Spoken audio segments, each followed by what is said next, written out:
Welcome to SC classes.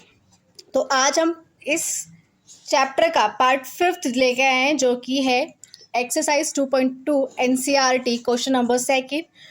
Find a quadratic polynomial each with the given numbers as the sum and the product of its zeros respectively. इसमें हमें quadratic equation find करनी है और इसमें sum of zeros and the product of zeros हमें इसमें दे रखे हैं।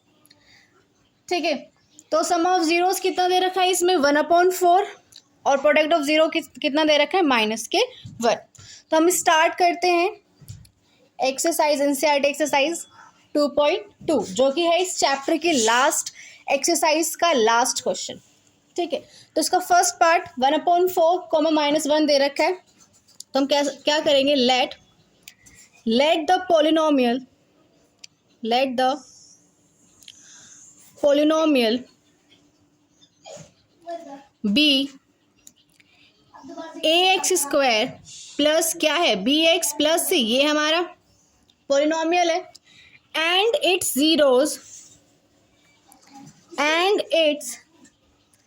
Zeros be alpha and beta. इसके जीरोस क्या होते हैं, अल्फा और बीटा ही होते हैं। देन भाई पोलिनोमियल हमारा क्या है, quadratic equation ax square plus bx plus c और इसके जीरोस क्या होते हैं हमारे alpha and beta. Then alpha plus beta is equals to क्या दे रखा है, अल्फा प्लस बीटा 1/4। भाई सम ऑफ जीरोस क्वेश्चन में दे रखा है, सम ऑफ जीरोस कितना दे रखा है 1/4 एंड प्रोडक्ट ऑफ जीरोस कितना दे रखा है -1। तो alpha plus beta is equals to कितना 1/4 और हमें पता है अल्फा प्लस बीटा किसके बराबर होता है -b/a के बराबर होता है। ठीक है, अब है अल्फा इंटू बीटा कितना दे रखा है -1 और अल्फा इंटू बीटा किसके बराबर होता है c/a के।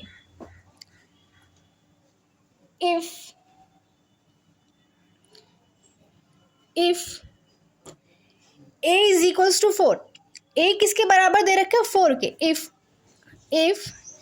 a is equals to 4 and b is equals to, b किसके बराबर दे रखा है -1 की। भाई यहाँ पे +1 कब आया होगा, जब b कैसा होगा -1 का होगा। तो b इज इक्वल्स टू क्या आ जाएगा -1 और c इज इक्वल्स टू क्या होगा -4 कैसे आएगा, अल्फा इंटू बीटा क्या होता है c/a। जब c/a होगा, जब a की वैल्यू 4 है, a की वैल्यू क्या है 4 है, तो c की वैल्यू भी क्या होगी -4 होगी, जब ये तो कैंसिल आउट होकर -1 आएगा। ठीक है, समझ में आया। तो ऐसे हमने a b और c की वैल्यू हमने यहाँ पे फाइंड कर लिए। अभी हमें इसकी इक्वेशन बनानी है। तो इक्वेशन कैसे बनाएंगे, इस तरह से आप लिख सकते हैं। अब इक्वेशन कैसे बनाएंगे, क्वाड्रेटिक पॉलिनोमियल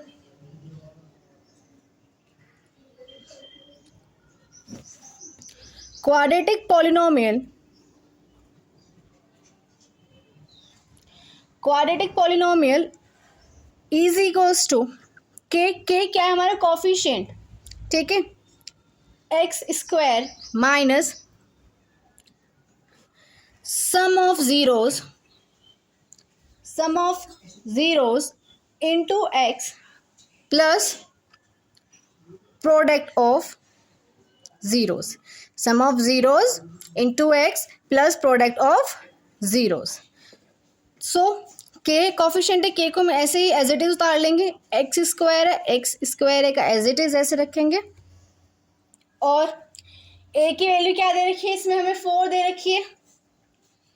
ए की वैल्यू क्या दे रखी है 4, तो एक्स स्क्वायर का जो कॉफिशिएंट होगा वो ए होगा, तो यहाँ पर क्या आ जाएगा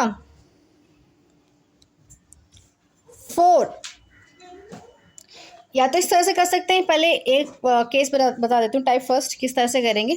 x square minus sum of zeros क्या है 1/4, सो 1/4 और प्लस का साइन है प्लस और माइनस के प्रोडक्ट ऑफ जीरोस क्या है -1, तो -1 आ जाएगा। इसका एलसीएम करेंगे, इधर 4x स्क्वायर आ जाएगा -1 यहाँ पे x की मल्टीप्लाई करेंगे तो यहाँ x आ जाएगा 1/4x। इसकी मल्टीप्लाई इसमें करेंगे माइनस के 1 आ जाएगा। जब कोफिशिएंट सबका अपॉन में क्या आ जाएगा 4 आ जाएगा, दूसरी तरफ जाए क्या हो जाएगा 0। तो इक्वेशन क्या बन जाएगी हमारी, x square 4x square minus x minus के 4। ठीक है, इस तरह से कर सकते हो।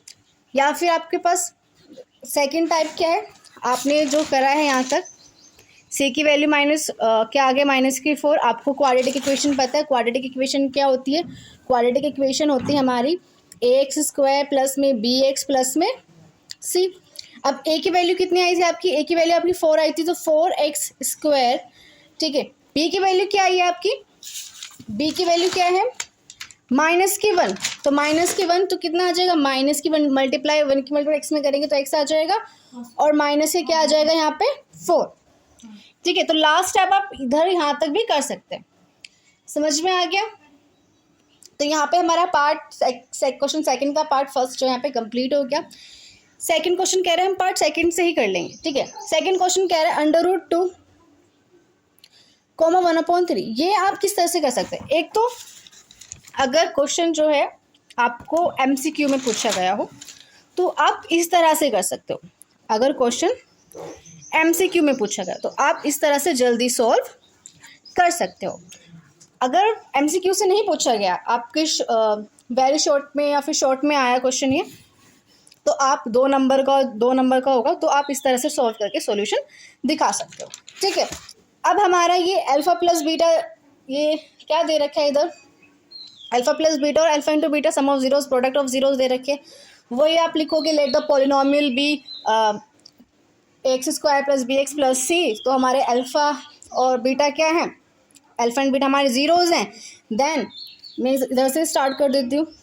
Then alpha plus beta is कितना दे रखा है √2 दे रखा है, वो किसके इक्वल होता है माइनस बी अपॉन ए के।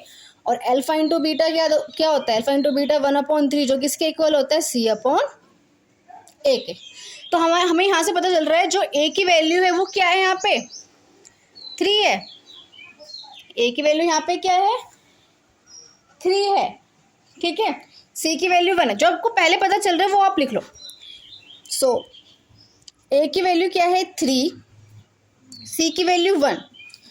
और जब ए की वैल्यू 3 है, जब यहाँ पे 3 कब ए की वैल्यू 3 है तो यहाँ 3 नहीं है। 3 क्यों नहीं होगा, जब यहाँ से 3 और 3 कैसे हो जाएगा कैंसिल आउट हो जाएगा। 3 कैसे हो जाएगा कैंसिल आउट हो जाएगा। ठीक है, तो यहाँ पे b की वैल्यू कैसी होगी, b की वैल्यू होगी -3/√2। समझ में नहीं आया, दोबारा से समझाती हूँ। b की वैल्यू भाई b माइनस बी इक्वल कब होगा, b अपॉन ए √2 है, तो √2 कब आएगा। और a की वैल्यू क्या है हमें पता है 3 है। ठीक है, और √2 है माइनस बी अपॉन ए की वैल्यू, और a की वैल्यू क्या है 3। अब माइनस बी अपॉन √2 कब आएगा, जब यहाँ पे √2 के मल्टीप्लाई में क्या होगा 3 होगा। क्या होगा 3 होगा, तो हमारी b की वैल्यू क्या आएगी -3/√2। आप रफली इसे उस इक्वेशन की तरह कर सकते हो जैसे मैंने आपको क्वाड्रेटिक पॉलिनोमियल की इक्वेशन लिखवाई थी, इज x स्क्वायर। आपको ये याद रखना है, minus sum of zeros into X plus product of zeros. उससे अगर आप निकालोगे तो आपको पता चल जाएगा कि b की वैल्यू -3/√2 कैसे आए। ठीक है, हैंस तो हमारी इक्वेशन क्या बनेगी, देयरफॉर जो क्वाड्रेटिक इक्वेशन है, क्वाड्रेटिक पॉलिनोमियल है, therefore the quadratic polynomial which fits the given condition is क्या हो जाएगा 3x square minus 3/√2x plus 1। यही आपकी क्वाड्रेटिक पॉलिनोमियल होगा। ठीक है, समझ में आया। थर्ड क्वेश्चन सेम ऐसे ही होगा। थर्ड क्वेश्चन में क्या दे रखा है, इसका थर्ड पार्ट क्या दे रखा है भाई, थर्ड पार्ट दे रखा है 0/√5, यानी कि अल्फा प्लस बीटा क्या दे रखा है 0 दे रखा है, एंड अल्फा इंटू बीटा कितना दे रखा है √5 दे रखा है। So alpha plus beta is equals to 0। किसके बराबर होता है, माइनस बी अपॉन ए के, ठीक है। अल्फा इंटू बीटा किसके इक्वल होता है, माइनस बी अपॉन ए के, और alpha into beta is equals to कितना देखा, √5, जो इक्वल होता है सी अपॉन ए के। तो हमें इससे ये पता चल रहा है कि जो ए की वैल्यू है वो क्या है, यहाँ पे 1 है, ए की वैल्यू 1 है। भाई जब 1 से डिवाइड करेंगे 0 तो 0 आ जाएगा इधर, तो ए की वैल्यू 1 है, सी की वैल्यू क्या है, √5, और बी कैसा होगा इसमें, बी